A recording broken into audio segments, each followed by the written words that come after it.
Dale, we've talked about a lot of pollinator plants here in this plot tour, but this is Phacelia, and I would call this is the queen of all pollinator plants.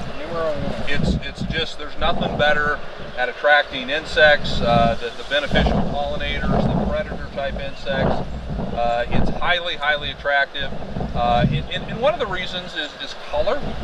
Typically the blue and the purple flowers attract more insects than white and yellow do.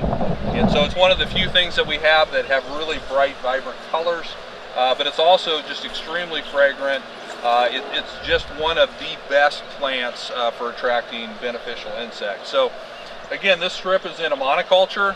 We would want to see this in a mix, and we'll see that as we look at some of the mixes we have here.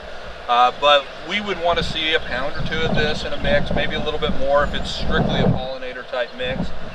Phacelia, I've seen cattle graze it.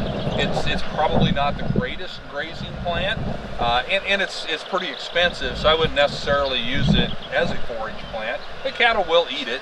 And it's got a very fine, very delicate root system that really does some things in that top inch or two of soil. Yeah, the root system looks almost like cobwebs.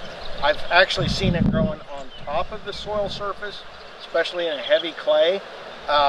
And it really changes the water infiltration rate, because the first layer that rainfall has to penetrate is that surface interface that it has with the air.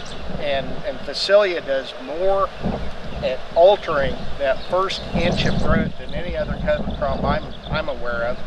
And that root system also has some a reputed ability to make potassium more available in the soil.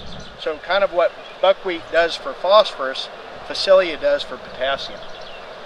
Now, one thing about Phacelia, we haven't, at least up here in Nebraska, we haven't had a lot of luck getting this to bloom when we plant it in July or August. I don't know if we just run out of days or if it's day length sensitive. Possibly as you move south it might do more.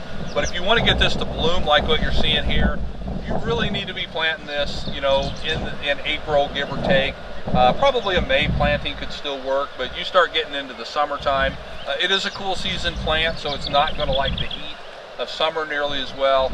And something about the day length of the late summer and early fall, we just don't see it flower very much in the fall. Yeah, this and buckwheat, and of course buckwheat likes a bit more warmer temperatures than this.